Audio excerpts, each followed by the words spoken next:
جنزادے کی انسانی لڑکی سے محبت پارٹ 8۔ ازہاد نے مسکراتے ہوئے معنی خیز لہجے میں کہا، زندگی کے ہر موڑ پر تمہیں جب بھی میری ضرورت ہوگی میں پہنچ جاؤں گا۔ کسی بھی مشکل میں تمہیں کبھی اکیلا نہیں چھوڑوں گا۔ اور ازہاد کا لہجہ اس قدر گہرا تھا کہ حجاب اس کی باتوں میں ہی کھو گئی تھی، اور ازہاد نے اسے دلاسا دیا اور کہا، رات بہت ہو گئی ہے، اب تمہیں اپنے کمرے میں جا کر سونا چاہیے۔ اور جواباً حجاب نے بھی کہا کہ مجھے نیند نہیں آئے گی۔ حجاب نے بے دلی سے ہاتھوں کو جھٹکا تو ازہاد نے اس کے داہنے ہاتھ کو اپنے ہاتھ میں لیا اور کہا، میں دم کر دیتا ہوں، آ جائے گی۔ اور حجاب نے بھووں کو سکیڑ کر ازہاد کی طرف دیکھا اور اس نے کہا، اپنی آنکھیں بند کر لو۔ اور یہ کہہ کر ازہاد نے ہونٹوں کی تیز جنبش کے ساتھ کچھ ورد کرنا شروع کر دیا۔ وہ دھیرے دھیرے اپنا ہاتھ حجاب کی پیشانی تک لے گیا۔ اس نے اپنا انگوٹھا حجاب کی بھووں کے درمیان میں رکھا اور باقی انگلیوں کو اس کی پیشانی پر خفیف سے انداز سے حرکت دینے لگا، اور ساتھ ساتھ وہ کچھ پڑھتا بھی رہا۔ کچھ ہی دیر کے بعد جب حجاب نے آنکھیں کھولی تو اس کی آنکھیں نیند سے بوجھل ہو رہی تھی اور وہ جا کر اپنے کمرے میں سو گئی۔ صباحت نے دوسری طرف دکھایا جاتا ہے کہ لڑکے والوں سے رشتے کے لیے ہاں کہہ دی، اور جلدی ان کے گھر میں ثانیہ کی منگنی کی تیاریاں بھی ہونے لگیں۔ حجاب نے خود کو اس طرح سے سنبھالا کہ ساری منگنی کی تیاری وہ اپنے ہاتھوں سے ہی کی اس نے، اور منگنی سے ایک دن پہلے جب ساری تیاریاں مکمل ہوئیں اور لڑکے یعنی سبحان کی والدہ کا فون آیا کہ جتنے لوگ ہمارے ساتھ آئیں گے ان سب کو آپ نے سوٹ بھی دینے ہیں۔ اور صباحت نے سبحان کی والدہ کو سمجھایا کہ انہوں نے سبحان کے کپڑے خریدے ہیں اور ابھی ان کا ہاتھ تنگ ہے، اور انشاءاللہ شادی میں یہ رسم پوری کر دیں گے، لیکن لڑکی کی ماں تو رضامند ہی نہ ہوئی۔ حجاب نے صباحت سے فون لے لیا اور کہا، آنٹی آپ بے فکر رہیں، جیسا آپ چاہتی ہیں نا ویسا ہی ہوگا۔ اور حجاب کے کانوں میں سونے کے چھوٹے چھوٹے جو بندے تھے وہ بندے اس نے بیچ کر کپڑے خرید لیے۔ اور جب صباحت کو یہ بات پتہ چلی تو وہ کافی اس پر خفا بھی ہوئی۔ اماں ایک بار منگنی ہو جائے تو میں اور بنوا لوں گی نا۔ حجاب نے پھر صباحت کو منا ہی لیا تھا۔ اور آج ثانیہ کی منگنی کے روز صباحت کے گھر تو خوشیاں محو رقص تھیں۔ صباحت نے ویسے تو تھوڑے ہی لوگوں کو بلایا تھا، لیکن ثانیہ کی جو کزنز تھیں اور سہیلیاں تھیں انہوں نے اچھی بھلی رونق لگا رکھی تھی۔ سب لڑکیاں جو ایک دوسرے سے بڑھ کر تیار ہوئی بھی تھی کچن میں گھسی ہوئی پھولوں کی پلیٹیں تیار کر رہی تھیں، اور انہی میں سے تحریم کہنے لگی، جلدی کرو نا، بس لڑکے والے آتے ہوں گے، سبحان بھائی کا فون آیا ہے، وہ گھر سے چل پڑے ہیں۔ اور تحریم اپنا دوپٹہ ٹھیک کرتے کرتے اچانک ازہاد سے ٹکرا گئی۔ ازہاد بھائی آپ یہاں لڑکیوں میں کیا کر رہے ہیں؟ تحریم نے شرارت بھرے انداز میں ازہاد کی طرف دیکھا۔ ازہاد نے بادامی رنگ کا کرتا شلوار پہنا ہوا تھا اور قمیص پر براؤن کلر کے دھاگے کا نفیس کام تھا، اور وہ بہت وجی دکھائی دے رہا تھا۔ تحریم کی سہیلی نے تحریم کو اپنا کندھا مارا اور سرگوشی کے انداز میں بولی، یہ تمہارے گھر شہزادہ کون ہے؟ اور تحریم نے گلا کھنگارتے ہوئے اسے چپ رہنے کا اشارہ کیا۔ ہاں بھائی آپ نے بتایا نہیں کہ آپ یہاں کیا کر رہے ہیں؟ اور ازہاد تو اتنی لڑکیوں میں جیسے گھبرا سا گیا۔ وہ میں تو پوچھنے آیا تھا کہ کوئی کام تو نہیں ہے۔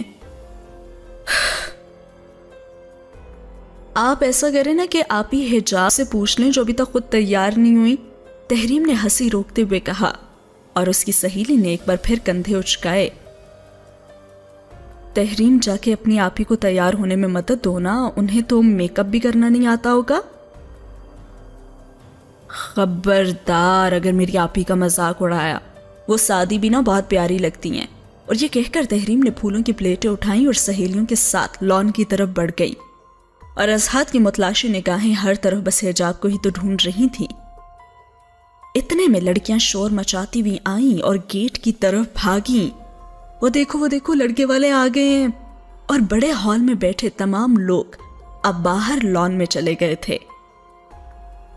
ازہاد وہاں اکیلا کھڑا تھا، اور پازیب کی چھنکار کی آواز پر اس نے دروازے کی طرف دیکھا تو حجاب سرخ اور فیروزی لہنگے میں اس کے سامنے کھڑی تھی۔ اس نے فیروزی کلر کے لہنگے کے اوپر سرخ کرت پہنی ہوئی تھی اور وہ بلا کی حسین دکھائی دے رہی تھی۔ اس کے لمبے سیاہ بال کمر سے نیچے تک تھے. سرخ نگوں کے لاکٹ سیٹ نے اس کی خوبصورتی میں تو جیسے اور ہی اضافہ کر دیا تھا, اور سادہ سے میک اپ میں بھی وہ بہت پیاری لگ رہی تھی.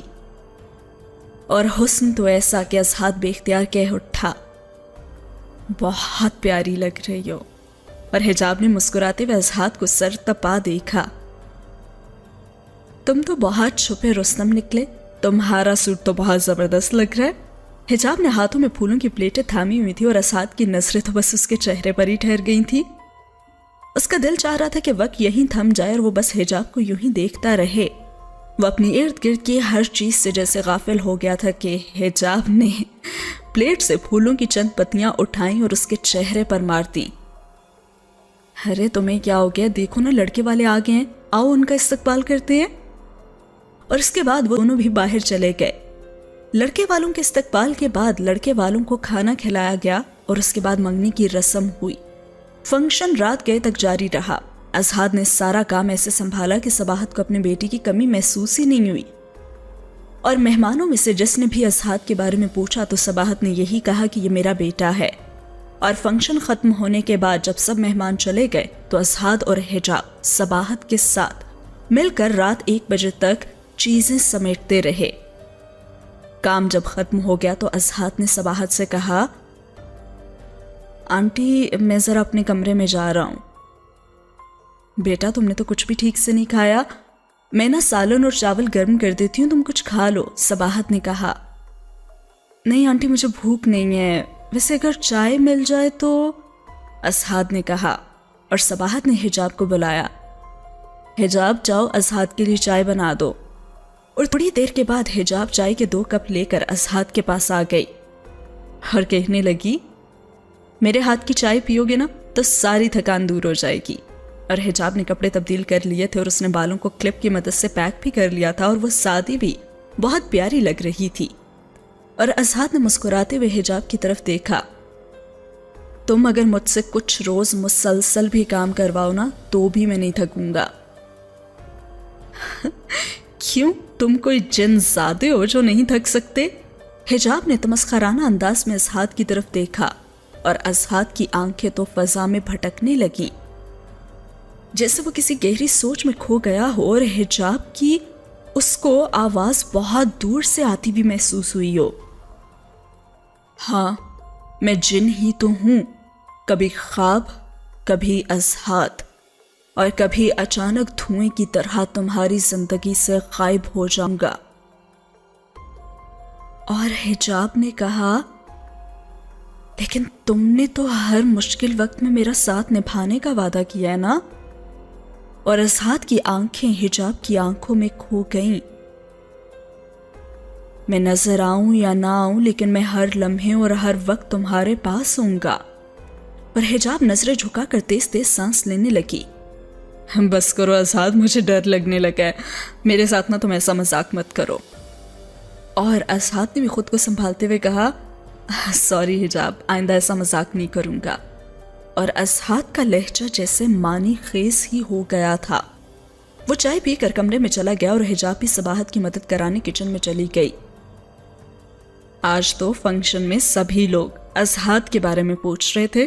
صباحت نے برتن سمیٹتے ہوئے حجاب سے کہا, اچھا تو آپ نے کیا بتایا کہ کون ہے اصحاد؟ ارے میں نے کیا کہنا تھا, میں نے تو کہہ دیا کہ اصحاد میرا بیٹا ہے. اگر آج میرا بیٹا ہوتا تو اصحاد جیسا ہی ہوتا نا. اور صباحت کے اس مان نے حجاب کو تو جیسے پریشان ہی کر دیا تھا. ارے اماں کیا پتا وہ کب ہمیں چھوڑ کر چلا جائے. حجاب نے صباحت کو دبے الفاظ میں سمجھانے کی کوشش کی کہ کسی غیر کو ہم اتنا اپنا نہیں سمجھ سکتے. اور صباحت کی نظر تو ایک ہی جگہ ٹھہر گئی. جب بھی جائے گا نا ڈھیروں دعائیں لے کر جائے گا میری. حجاب صباحت سے کچھ مزید نہ کہہ سکی اور صباحت نے پانی کا جگ حجاب کو پکڑایا. یہ پانی نا کمرے میں رکھ لینا, کل تو تم نے اسکول سے چھٹی لی ہوئی ہے نا؟ جی اماں, اچھی بات ہے. میں نے منت مانی تھی کہ میری بیٹی کی منگنی خیریت سے ہو جائے تو میں شاہ جی کے مزار پر نا چادر چڑھاؤں گی. اب سوچ رہی ہوں کہ کل ہی جا کر نا چادر چڑھا دوں. میں چاہتی ہوں کہ تم بھی میرے ساتھ آؤ.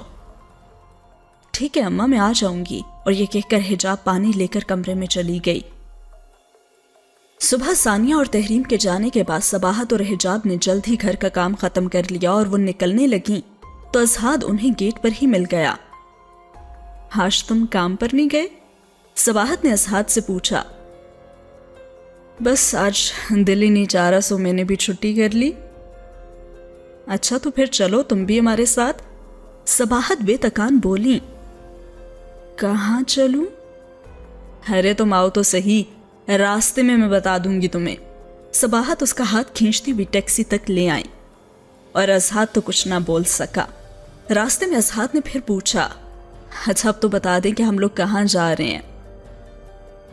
بیٹا ہم شاہ جی کے مزار پر جا رہے ہیں، میں نے چادر چڑھانے کی منت مانی ہوئی تھی۔ اور صباحت کی بات سن کر تو اذہان کے چہرے کا رنگ ہی اڑ گیا۔ وہ پورے سفر میں کچھ نہ بول پایا اور جب مزار کے قریب پہنچے تو حجاب نے صرف اتنا کہا، کیا تمہیں مزار پہ جانا پسند نہیں ہے؟ اور اذہان نے مسکراتے ہوئے حجاب کی طرف دیکھا اور کہا، نہیں ایسی بات نہیں ہے، خدا کی کسی پیارے بزرگ کے آستانے پر جانا تو مجھے اس قدر پسند ہے کہ وہاں جا کے تو میں اپنے ہوش ہی کھو بیٹھتا ہوں۔ ڈر رہا تھا کہ آج میں کہیں خود کو ہی نہ کھو دوں۔ اور حجاب انجانی سی کیفیت میں اپنی آنکھیں ادھر ادھر گھمانے لگی۔ اسے اذہان کی بات سمجھ نہیں آئی تھی۔ مزار کے قریب ٹیکسی رکی تو وہ تینوں لوگوں کے ہجوم سے گزرتے ہوئے مزار کے اندرونی حصے میں داخل ہوئے۔ مزار کے باہر ہی صباحت اور حجاب نے گلاب کے پھولوں کی چادر لے لی تھی اور مزار کے صحن میں شیشم کا پرانا درخت تھا جس کی جڑوں کے قریب بہت سے دیے پڑے ہوئے تھے۔ درخت کے ایک حصے میں صباحت دیے جلانے لگی اور دوسرے حصے کے قریب حجاب اور اذہان بیٹھ گئے۔ انہوں نے ایک ساتھ دیے جلائے تو ایک انجانے سے رشتے کے احساس میں تو حجاب کے دل کی دھڑکنوں میں ہلچل ہی مچا دی تھی۔ کوئی خاص ایک کشش تھی جو اسے اپنی طرف کھینچنے لگی تھی۔ اذہان کے لب تو خاموش تھے تو پھر اس کے دل میں ایسا کیا تھا کہ جس کا بھید اس کی آنکھیں کھول رہی تھیں؟ اور پھر صباحت کی آواز نے ان دونوں کا سکوت توڑ ڈالا، آ جاؤ اندر، جا کر شاہ جی کی قبر پر چادر چڑھا دی۔ اور پھر صباحت کے ساتھ وہ دونوں وہاں سے اٹھے اور بہت بڑے صحن کے بعد ایک برآمدہ تھا جس کے ساتھ ہی شاہ صاحب کی قبر تھی۔ وہ تینوں صحن عبور کر کے برآمدے کی طرف بڑھنے لگے تو قوالی کے دل کو چھو لینے والے بول ان کے کانوں سے ٹکرائے۔ قوال برآمدے کے قریب برات جمان مخصوص دھن کے ساتھ رب کریم سے اپنی عقیدت کا اظہار کر رہے تھے اور اذہان کے قدم تو بے اختیار قوالوں کی طرف بڑھنے لگے۔ حجاب نے اسے پیچھے سے پکارا بھی، اذہان، لیکن اذہان کو جیسے کچھ سنائی ہی نہیں دے رہا تھا۔ وہ قوالوں کے سامنے خاموشی سے کھڑا ہو گیا۔ اس نے اپنی آنکھیں بھی بند کر لیں اور صباحت نے اسے پکارا، اذہان ادھر آؤ بیٹا۔ لیکن وہ تو قوالی کے سروں پر مست آنکھیں بند کیے کھڑا تھا اور پھر اچانک اس نے دھمال بھی ڈالنا شروع کر دیا اور مزار پر آئے ہوئے کچھ لڑکے بھی دھمال میں اس کا ساتھ دینے لگے۔ اب حجاب اور صباحت آہستہ آہستہ چلتے ہوئے اس کے قریب آ گئی اور صباحت کی آنکھوں میں تو جیسے نمی ہی تیرنے لگی۔ میں تو جانتی تھی کہ اذہان من کا فقیر ہے، دیکھو کس طرح مست ہو کر دھمال ڈال رہے۔ اور اذہان نے اپنے دونوں ہاتھوں کی انگلیاں کھڑی کر لیں اور اپنے سر کو اپنے کندھوں پر گھمانے لگا کہ اچانک اس کے ساتھ دھمال ڈالنے والے لڑکے چیخ کر پیچھے ہٹ گئے کیونکہ اذہان کی شکل بدل چکی تھی اور اس کے بال کندھوں تک لمبے ہو چکے تھے۔ حجاب کے تو پسینے چھوٹ گئے، اس کی آنکھیں باہر کوبل پڑیں۔ جو خواب آج تک وہ بند آنکھوں سے دیکھتی بھی آ رہی تھی، آج وہ سب کچھ کھلی آنکھوں سے وہ دیکھ رہی تھی۔ اذہان کی جگہ وہی لڑکا اس کے سامنے تھا جو اسے بار بار خواب میں سحر زدہ کر دیتا تھا، اس کی محسوسات پر قابض ہو جاتا تھا۔ پر ہیبت زدہ ماحول میں حجاب کی چیخ گونجی ہی نہیں تھی کہ اس کی اصلیت کھل گئی۔ وہ شخص جسے وہ خواب میں دیکھتی تھی اور وہ اس کے پاس آتی تھی تو وہ کشکول اس کے سامنے کر دیتا تھا، وہ شخص آج اس کے سامنے کس روپ میں آیا تھا؟ اور پھر اس شخص نے اپنے چہرے کو چھوا اور پھر ایک دم اس کا جسم روشنی کی شعاع میں تحلیل ہو گیا جو کہ آسمان کی طرف بڑھتی ہوئی غائب ہو گئی۔ کچھ دیر تو حجاب پر سکتہ ہی طاری ہو گیا اور پھر وہ بے ہوش ہو گئی۔ مزار میں خوف و ہراس پھیل گیا اور لوگ بھگدڑ میں زخمی ہو کر گرنے لگے۔ بہت مشکل سے صباحت حجاب کو ہاسپٹل پہنچا سکی۔ حجاب کے ہوش میں آنے کے بعد وہ اسے گھر لے آئیں۔ حجاب کو اس کے کمرے میں لانے کے بعد صباحت صحن میں آ گئی اور اس کے ہاتھ ابھی تک کانپ رہے تھے اور دل کی دھڑکنیں بار بار بے قابو ہو رہی تھیں۔ میرے خدا، اسعد آصیب تھا جو انسان بن کر ہمارے ساتھ رہتا رہا؟ مجھے بی بی بختاور نے بتایا بھی تھا جو آصیب حجاب کو خواب میں دکھائی دیتا ہے وہ حجاب کے حسن کا اسیر ہو چکا ہے۔ اس نے تو اس آصیب کو حجاب سے دور کر دیا تھا، لیکن میں نے اس کی یہ بات نظر انداز کر دی کہ وہ آصیب حجاب کو اتنی آسانی سے نہیں چھوڑے گا اور وہ 2 سال بعد پھر آ جائے گا۔ کیسے نظر انداز کر دی میں نے یہ بات؟ اور صباحت لمبے لمبے سانس لینے لگی۔ یعنی کہ وہ آصیب اسعد کے روپ میں لوٹا؟ اور تبھی حجاب کی ایک آواز کمرے سے آئی کہ اماں ذرا پانی تو پلا دیں، اور صباحت حجاب کے لیے پانی لے کر گئی۔ تھوڑی سی دیر کی بے ہوشی نے بھی حجاب کو نڈھال کر کے رکھ دیا تھا۔ اس نے اپنی بھاری بھاری بلکہ بہت دھیرے سے اوپر کو اٹھائیں تو ماں کے چہرے پر لکھی دہشت کو اس نے صاف صاف پڑھ لیا۔ صباحت نے اسے پانی دیا اور پھر وضو کرنے کے لیے صحن میں چلی گئیں۔ اسے اسعد کے کمرے سے کچھ آوازیں بھی سنائی دیں جیسے کوئی اندر ہو، اور اس نے ترچھی نظر سے اسعد کے کمرے کی طرف دیکھا تو کمرے کی لائٹ بھی جلی ہوئی تھی۔ اس نے جلدی جلدی سے وضو کیا اور تیز تیز چلتی کمرے میں جا کر اندر سے چٹخنی چڑھا دی۔ وہ قرآن پاک کھول کے بیٹھ گئیں اور سورہ یاسین پڑھنے لگیں، اور سورت پڑھنے کے بعد انہوں نے پانی پر دم کیا اور حجاب کو بلایا۔ حجاب صباحت کی حالت دیکھ کر بہت پریشان ہو رہی تھی اور ثانیہ اور تحریم بھی آنے ہی والی تھیں۔ حجاب نے چولہے پر ہنڈیاں چڑھا دی اور وہ خود بھی مزار پہ ہونے والے واقعے کے اثر سے نکل ہی نہیں پا رہی تھی۔ گھر میں صباحت اور حجاب کے ہونے کے باوجود سناٹا چھایا ہوا تھا جس میں اندیشوں اور وسوسوں کی سرسراہٹیں ہو رہی تھیں۔ برتنوں کی کھڑکھڑاہٹ کی آوازیں سن کر تو صباحت بھی کچن میں آئی اور کہنے لگی، ارے تم چھوڑو نا بیٹی، میں خود کھانا بنا لوں گی۔ اماں کیا ہو گیا، میں بیمار تو نہیں ہوں، آپ آرام کریں نا، اور ویسے بھی میں فارغ بیٹھ کر کیا کروں گی۔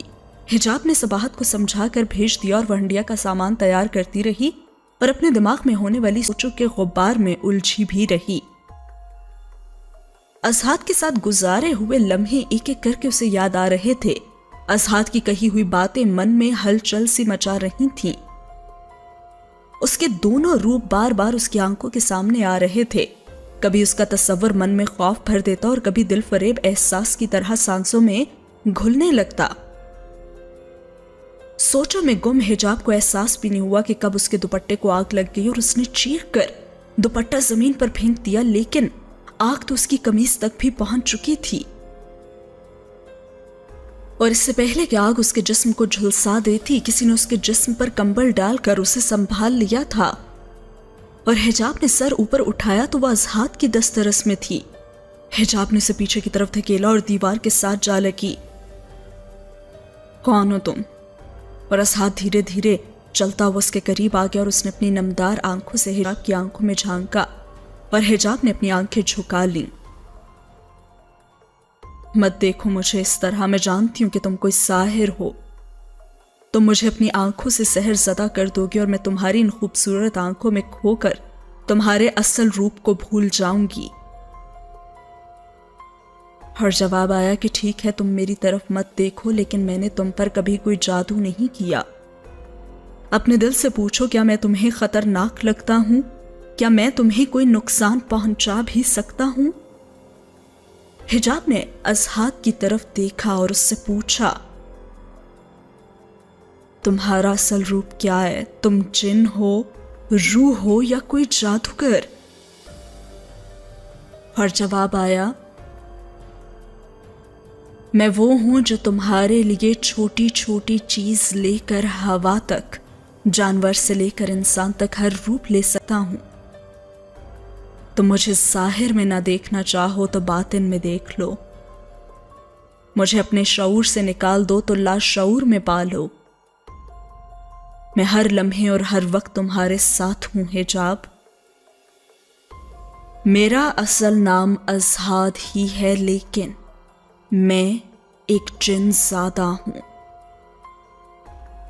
اور یہ کہہ کر ازہاد ایک ہی ساتھ میں غائب ہو گیا، اور شاید اس لیے کہ وہ صباحت کی آمد کا پتہ چل چکا تھا اسے.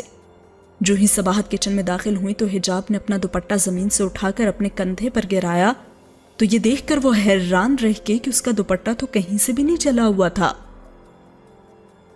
سوچنے لگی کہ جھلسا ہوا دوپٹہ ٹھیک کیسے ہو گیا اور وہ سہمی سہمی دیوار سے جا لگی. اور صباحت اس کے قریب آئی تو وہ ماں سے لپٹ گئی اور کہنے لگی، اماں مجھے بہت ڈر لگا ہے. اور جواب آیا کہ ڈرو مت بیٹی، میں اس مسئلے کا حل جلد نکال لوں گی. تم جس قدر ہو سکے قرآن پاک پڑھا کرو. اور حجاب اس کے پیچھے ہٹ گئیں اور دھیرے سے بولیں، ازہاد تو خود بہت اچھی تلاوت کرتا تھا نا، وہ کوئی شیطانی روح نہیں ہے جس سے بچنے کے لیے ہم قرآن پاک پڑھیں گے، بلکہ وہ تو خود نیک راہوں کا مسافر ہے. اور صباحت حیران رہ گئی اور اسے کہنے لگی، تم اس کے بارے میں اتنا کیسے جان سکتی ہو؟ میرے لیے یہ بات اہمیت نہیں رکھتی کہ وہ اچھا ہے یا برا. مجھے تو یہ بات پریشان کیے ہوئے ہے کہ ایک ماورائی مخلوق تمہارے آس پاس رہتی ہے. بس میں کل ہی تمہیں پیر سبحان کے پاس لے جاؤں گی. اور حجاب مزید کچھ نہ کہہ سکی اور خاموشی سے اپنے کام میں مصروف ہو گئی. اسی کے ساتھ یہ سین ہوا ختم اور آج کی ایپیسوڈ بھی. تو آج کی ایپیسوڈ سے واقعی یہ بات کنفرم ہو گئی ہے کہ ازہاد ہی جنزادہ ہے، لیکن وہ ہمیشہ حجاب کا اچھے طریقے سے خیال رکھتا ہے اور اسے کوئی نقصان نہیں پہنچانا چاہتا. لیکن وہ حجاب میں اس قدر رچ بس چکا ہے کہ کہیں نہ کہیں حجاب بھی اسے بچانا چاہتی ہے، اور کہیں کوئی پیر یا کوئی شخص اسے اس سے دور نہ کر دے، لاشعوری طور پر وہ بھی اسے بچانے کی کوشش کرے گی. اور کیا کچھ کرے گی یہ ہم جانیں گے آنے والی ایپیسوڈ میں. کیسی لگی آج کی ایپیسوڈ؟ کمنٹ سیکشن میں اپنا فیڈ بیک ضرور دیجیے گا. اچھی لگے ہو تو لائک کرنا نہ بھولیے گا. اللہ حافظ.